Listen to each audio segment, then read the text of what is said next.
இஸ்லாமிய சிறைவாசிகளுடைய விடுதலைக்கான இந்த கோரிக்கை என்பது நீண்ட நாள் கோரிக்கை, ஒட்டுமொத்த முஸ்லிம் மக்களுடைய கோரிக்கை. இந்த கோரிக்கையை வாக்குறுதியாக கொடுத்துதான் கடந்த தேர்தலின் போது திமுக வாக்கு கேட்டது. குறிப்பாக முஸ்லிம் லீக் மாநாட்டில் பேசும்போது அன்றைக்கு எதிர்க்கட்சி தலைவராக இருந்த இன்றைய முதலமைச்சர் ஸ்டாலின் அவர்கள் 2 பிரதான வாக்குறுதிகளை கொடுத்தார். அப்பாவி இஸ்லாமிய சிறைவாசிகளுடைய விடுதலையை சாத்தியப்படுத்துவதற்கு திமுகவிற்கு வாக்கு செலுத்த வேண்டும். 3.5% இடஒதுக்கீட்டாக இருக்கக்கூடிய முஸ்லிம்களுடைய இடஒதுக்கீட்டை 5% உயர்த்துவதற்கு திமுகவிற்கு வாக்கு செலுத்த வேண்டும் என்று 2 வாக்குறுதிகளை கொடுத்து ஒரு நல்ல மாற்றத்தை நீங்கள் கொண்டு வர வேண்டும் என்று கேட்டுக்கொண்டார். அதே போன்று பெரும்பாலான முஸ்லிம்கள் 2021 தேர்தலில் திமுகவிற்கு வாக்கு செலுத்தினார்கள். முதலமைச்சராக ஆட்சி பொறுப்பேற்று திமுக ஆட்சி அதிகாரத்தை பிடித்தது. ஆனால் 2021 திமுகவின் சார்பாக போடப்பட்ட ஒரு அரசாணை, சிறைவாசிகள் தொடர்பான அந்த அரசாணை 488 2021 முஸ்லிம் சிறைவாசிகள் எதன் பொருட்டும் வெளிவராத அளவிற்கு அதில் ஷரத்துக்களை கொண்டு வந்து திட்டமிட்டு இஸ்லாமிய சிறைவாசிகள் விடுதலை செய்யக்கூடாது என்பதற்காகவே அந்த அரசாணையை கொண்டு வந்தார். அந்த அரசாணைக்கு எதிராக நாம் தமிழர் கட்சி பேசியது, போராடியது, பொதுக்கூட்டங்களை நடத்தியது, ஆர்ப்பாட்டங்களை நடத்தியது. குறிப்பாக சீமான் அவர்கள் தலைமையில் நாகப்பட்டினத்தில், சென்னையினுடைய வள்ளூர் கோட்டத்தில் எல்லாம் நாம் கூட்டங்களை நடத்தினோம். தொடர்ச்சியாக அந்த கோரிக்கை வலுப்பெற்று வரக்கூடிய வேளையில் அதை மட்டுப்படுத்துவதற்காக ஓய்வு பெற்ற நீதிபதி ஆதிநாதன் தலைமையில் ஒரு குழுவை அமைத்து அப்போதைக்கு ஊத்தி மூடினார். அன்பிற்குரியவர்களே, 4.5 ஆண்டுகளை கடந்து விட்டது. ஆதிநாதன் குழு அமைத்து அந்த ஆதிநாதன் குழு என்ன பரிந்துரையை கொடுத்தது? இஸ்லாமிய சிறைவாசிகளுடைய விடுதலையை சாத்தியப்படுத்துவதற்கான எந்த தீர்மானத்தை, எந்த கோரிக்கைகளை அந்த ஆதிநாதன் குழு கொடுத்தது என்று எந்த தரவுகளும் இல்லை. அப்ப 4.5 ஆண்டுகள் கடந்து விட்ட பிறகும் இதுவரைக்கும் திமுக இந்த இஸ்லாமிய சிறைவாசிகளுடைய விடுதலையை சாத்தியப்படுத்தவில்லை. ஒரு பக்கம் முஸ்லிம் சிறைவாசிகளுடைய விடுதலைக்கு எதிராக அரசாணையை போட்டுவிட்டு அதை எதிர்த்து போராடும் போது அதை மட்டுப்படுத்துவதற்காக ஆதிநாதன் குழுவை போட்டுவிட்டு 4.5 ஆண்டுகள் விடுதலை செய்யாமல் இருந்த ஸ்டாலின் சிறைவாசிகள் தரப்புல உச்சநீதிமன்றத்தில் போய் பரோல் கேட்கிறாங்க, ஜாமீன் கேட்கிறாங்க. அப்படி போகும்போது தமிழ்நாடு அரசாங்கத்தின் சார்பாக top most paid lawyer Mukul Rohatgi ஒரு வாய்தாக்கு 40 லட்சம் வாங்கக்கூடிய ஒரு அட்வொகேட் முகுல் ரோஹத்கியை வைத்து உச்சநீதிமன்றத்தில் அபிடவிட் போட்டது சிறைவாசிகளுக்கு ஜாமீன் கொடுக்க கூடாது என்று. அதில் அவர்கள் சொன்ன காரணம், இந்த சிறைவாசிகள் 25 ஆண்டுகளுக்கு முன்பாக எந்த மனநிலையில் உள்ள போனாங்களோ அதே மனநிலையில் இன்னும் இருக்கிறாங்க. இந்த சிறைவாசிகள் சிறைக்குள்ளாக அலைபேசி பயன்படுத்துறாங்க, இவங்களை வெளியே விட்டோம்னா இங்க இருக்கக்கூடிய இந்த தலைவர்களுக்கு பாதுகாப்பு இல்லை அப்படின்னு சிறைவாசிகளுடைய விடுதலைக்கு எதிராக உச்சநீதிமன்றத்தில் அபிடவிட் போட்டது இந்த திமுக அரசு. அப்ப 4.5 ஆண்டுகளை கடந்து விட்டது. இதே போன்று 2021 முன்பாக முஸ்லிம் லீக் மாநாட்டில் அந்த 2 வாக்குறுதியையும் கொடுத்தார். 4.5 ஆண்டுகள் கடந்து விட்டது. நேற்றைக்கு என்ன கூத்து தெரியுமா? நேற்றைக்கும் அதே மாதிரி முஸ்லிம் லீக் மாநாட்டில் 13 தீர்மானத்தை முஸ்லிம் லீக் கட்சி நிறைவேற்றி இருக்கிறது. அந்த 13 தீர்மானத்தில் 2 தீர்மானம் இந்த 2 எது? இந்த 3.5 மாத்தணும், இடஒதுக்கீட்டை சிறைவாசிகளை விடுதலை செய்யணும்ன்ற இந்த தீர்மானம். நேற்று முதலமைச்சர் 25 நிமிஷம் பேசும்போது சொல்றாரு, மணிச்சுடர் பத்திரிகையில் இந்த மாநாட்டினுடைய தீர்மானங்களை எல்லாம் நான் படிச்சுட்டு தான் மேடை ஏறி இருக்கேன், உங்களுக்கு நான் 5 இனிப்பான வாக்குறுதிகளை கொடுக்க போறேன் இப்படிலாம் சொன்னார். அப்ப அந்த தீர்மானத்தில் 13 தீர்மானத்தில் மிக முக்கியமான ஒட்டுமொத்த முஸ்லிம் மக்களுடைய கோரிக்கை என்பது இந்த சிறைவாசிகளுடைய விடுதலையும் 3.5% இடஒதுக்கீட்டை 5ஆக மாற்றும் இந்த கோரிக்கை தான். அப்போ அறிவிப்புல இந்த கோரிக்கையை நான் நிறைவேற்றி தர்றேன்னு வாக்குறுதி கொடுக்க துப்பற்ற வக்கற்ற ஸ்டாலின் என்ன சொன்னார் தெரியுமா? நேத்து முஸ்லிம் உலமாக்களுக்கு ஸ்கூட்டி வாங்குறதுக்கு மானியம், அவருடைய ஓய்வூதியத்தை 1000 ரூபாயிலிருந்து 2000 ரூபாயா மாத்துறோம். அதே மாதிரி உருது ஆசிரியர்கள் தமிழ்நாடு முழுமைக்கு 10 இடங்கள் காலி பணியிடங்களாக இருக்குது, இதை நாங்கள் நிரப்புறோம். ஒக்ஃபு ட்ரிபியூனல் தீர்ப்பாயம் வந்து ஏற்கனவே சென்னையிலையும் மதுரையிலையும் செயல்பட்டு இருக்குது. நான் சென்னையில் மட்டும் தான் இருக்கு, மதுரையில் கிடையாது. மதுரையிலையும் செயல்பட்டுக்கிட்டு இருக்குது, கோயம்புத்தூர்ல அதை செஞ்சு தாரோம். இது போக கபருஸ்தான் கட்டுறதுக்கு நான் உங்களுக்கு இடம் பார்த்து தாரோம்.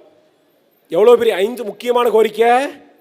இந்த கோரிக்கையை சொல்லிவிட்டு முஸ்லீம் லீக் தலைவர் காதர் மொய்தீனை பார்த்து ஐயா மகிழ்ச்சி தான் கேட்கும்போது அவர் கையெடுத்து கும்பிடுறார்.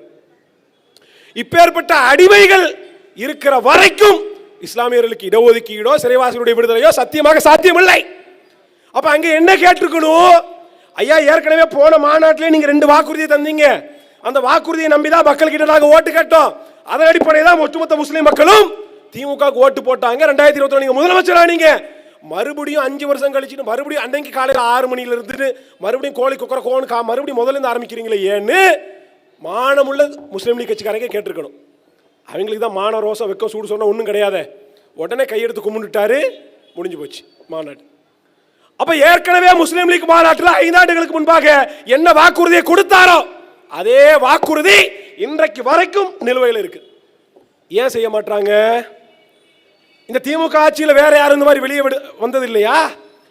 திமுக கட்சிக்காரர்கள் கம்யூனிஸ்ட் கட்சியினுடைய உள்ளாட்சி உறுப்பினர் லீலாவதியை கொலை செய்தார்கள், பச்சை படுகொலை. அந்த படுகொலையில தொடர்புடைய திமுக கட்சிக்காரர்கள் இன்னைக்கு வெளியில் இருக்கிறாங்க. தாகிருஷ்ணன் கொலை வழக்கில் திமுக கட்சிக்காரர்கள் இன்றைக்கு வெளியில் இருக்கிறாங்க.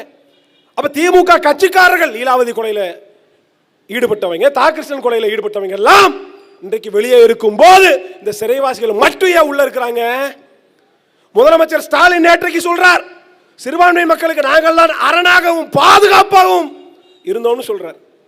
சத்தியமான உண்மை, பாதுகாப்பாகத்தான் இந்த சிறுபான்மை மக்களுக்கு முஸ்லிம் மக்களுக்கு திமுக இருந்திருக்கிறது. எங்க வச்சு பாதுகாத்தாங்க? 25 வருஷமா சிறையில் வச்சு பத்திரமா பாதுகாக்கிறாங்க. அப்ப 25 ஆண்டுகள் ஆகிவிட்டது.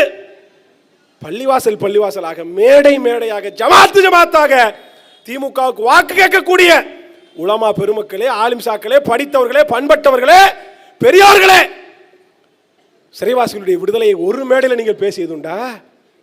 3.5% இடஒதுக்கீட்டை 5% உயர்த்தி தர வேண்டும், அப்பதான் திமுக நாங்கள் ஓட்டு போடுவோம் என்று கேட்டதுண்டா?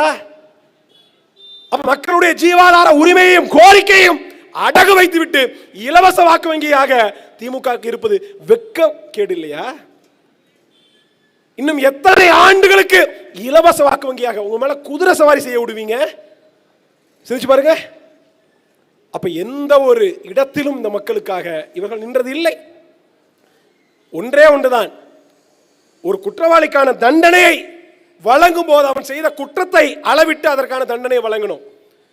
அதே குற்றவாளி சிறையில் அடைக்கப்பட்ட பிறகு அவனுடைய விடுதலை குறித்து பரிசீலிக்கும் போது அந்த குற்றத்தை கணக்கிடக்கூடாது, மாறாக சிறையில் இருக்கக்கூடிய நன்னடத்தையை கணக்கில் எடுக்கணும்.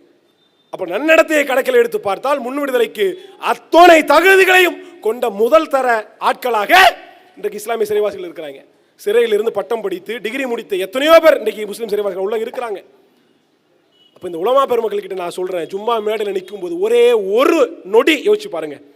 25 வருஷம் நம்ம குடும்பத்தில் குடும்ப தலைவன், அண்ணனோ தம்பியோ அப்பாவோ யாரோ ஒருவன் சிறைக்குள்ள இருக்கிறான் அப்படின்னா நம்ம குடும்பத்துக்கு எவ்வளவு பெரிய வழி அப்படின்னு நீங்க ஒரு நொடி சிந்திச்சு பாருங்க. சும்மா மேடையில் இந்த திமுக ஓட்டு கேட்க மனசு வருமா? சிந்திச்சு பாருங்க. அப்ப யாரோ ஒருத்தன் குடும்பத்தில் யாரோ ஒருத்தன் கோயம்புத்தூர்லயும் வேலூர்லயும் அங்கேயும் இங்கேயும் கண்ணீர் வடிக்கிறான். அதனால நமக்கு என்னன்னு உட்கார்ந்துருக்கிறீங்க. அதான உங்களை பேச வைக்குது. ஐரிஷ் எழுத்தாளர் ஆஸ்கர் வைல்ட் சொன்னார், every saint has a past, every sinner has a future அப்படின்னு. அப்ப எந்த பெரிய யோகியாக ஞானியாக புனிதனாக இருந்தாலும் அவனுக்கும் கடந்த காலம் உண்டு. எவ்வளவு பெரிய குற்றவாளியாக இருந்தாலும் அவனுக்கு எதிர்காலம் உண்டு. அப்ப அதன் அடிப்படையில் கருணை அடிப்படையில் விடுதலை செய்யணும். அப்ப இந்த கருணை அடிப்படையில் விடுதலை செய்யக்கூடிய இந்த விடுதலை என்பது மதத்தையோ சாதியோ குற்றத்தையோ அளவுகோலாக பார்க்காது. அவர்களை அவருடைய நன்னடத்தின் அடிப்படையில் விடுதலை செய்ய வேண்டும். இந்த கோரிக்கை வலுப்பெற வேண்டும். தேர்தல் நெருக்கம், இன்னும் 1 மாசத்துல வீடு தேடி வருவாங்க, காசை கொடுத்து ஓட்டு போடுங்கன்னு கேட்டு வருவாங்க. ஒரே ஒரு கேள்வியை கேளுங்க, 2 கேள்வி கேளுங்க. சிறைவாசிகளுடைய விடுதலை என்னாச்சு, 5% இடஒதுக்கீடு என்னாச்சுன்ற கேள்வியை கேளுங்க. இந்த நேரத்தில் நாம் கேட்க தருவினோம் என்றால், நாம் விழித்துக் கொள்ளவில்லை என்றால், மீண்டும் மீண்டும் இவர்களை குதிரை சவாரி செய்ய விட்டோம் என்றால், 5 வருடம் அல்ல 50 ஆண்டுகள் ஆனாலும் நமக்கான உரிமைகளை நமக்கு வேண்டும் என்றதை இவர்களிடம் பெற முடியாது. அப்ப நாம் விழித்துக் கொள்ளாதவரை, நாம் போராடாதவரை, நாம் திருப்பி எதிர்த்து கேள்வி கேட்காது இலவச வாக்கு வங்கியாக இருக்கிற வரைக்கும் இவர்கள் நம்ம மீது குதிரை சேவாரி தான் செய்வார்கள். நாம் தமிழர் கட்சி சிறைவாசிகளுக்காக என்ன செஞ்சது? சிறைவாசிகளுடைய பிரச்சனை என்பது ஒட்டுமொத்த மக்களுடைய பிரச்சனையாக இல்லை. சிறைவாசிகளுடைய பிரச்சனை என்பது அந்த குறிப்பிட்ட சிறைவாசிகளுடைய குடும்பத்துக்கான பிரச்சனை, அது ஊர் மக்களுக்கான பிரச்சனை, இல்ல முஸ்லிம் மக்கள் கூட பிரச்சனை என்று சுருங்கி இருந்தது. ஆனால் கடந்த 4 ஆண்டுகளாக தொடர்ச்சியாக பேசியும் போராடியும் இஸ்லாமிய சிறைவாசிகளுடைய பிரச்சனை என்பது அந்த குறிப்பிட்ட குடும்பத்துக்கான, அந்த குறிப்பிட்ட மக்களுக்கான, இஸ்லாமியர்களுக்கான கோரிக்கை மட்டுமல்ல, ஒட்டுமொத்த தமிழர்களுக்கான பிரச்சனை, கோரிக்கை, முழக்கம் என்பதை இன்றைக்கு ஒரு பொது பிரச்சனையாக மாற்றி நிறுத்தி இருக்கிறது நாம் தமிழர் கட்சி. இதை ஒரு பேசுபொருளாக இன்று வரைக்கும் வைத்து கடுமையான அரசியல் நெருக்கடியை கொடுத்து இருக்கிறது நாம் தமிழர் கட்சி. இன்றைக்கு நம்ம தான் பேசுறோம், போராடுறோம். முஸ்லிம் இயக்கங்களே இன்றைக்கு அதை பேசுவதாக, போராடுவதாக, கோரிக்கை வைப்பதாக தெரியவில்லை. அத்தனை பேரும் சீட்டுக்கும் நோட்டுக்கும் பேரம் பேசிக் கொண்டிருக்கிறார்கள். ஆனால் நாம் தமிழர் கட்சி சிறைவாசியுடைய விடுதலையையும் முஸ்லிம்களுடைய இட ஒதுக்கீட்டையும் கோரிக்கையாக முன்வைத்து நாங்கள் போராடி கொண்டிருக்கிறோம். இந்த தேர்தல் களத்தில் சந்திக்க இருக்கிறோம். அற்ப சீட்டுக்கும் நோட்டுக்கும் விலை போபவர்கள் பின்னால் நீங்கள் நிற்கப் போகிறீர்களா? இல்லை ஒட்டுமொத்த மக்களுடைய இந்த ஜீவாதார உரிமைகளுக்காக, கோரிக்கைகளுக்காக போராடக்கூடிய நாம் தமிழர் கட்சி மீது நீங்கள் பற்றும் பாசமும் கொண்டு எங்களுடைய கரத்தை நீங்கள் வலுப்படுத்த போகிறீர்களா என்கிற கேள்வியை கேட்டு முடிக்கிறேன். நன்றி, வணக்கம். அடுத்ததாக மாநில ஒருங்கிணைப்பாளர் ஹுமாயூன் கபீர்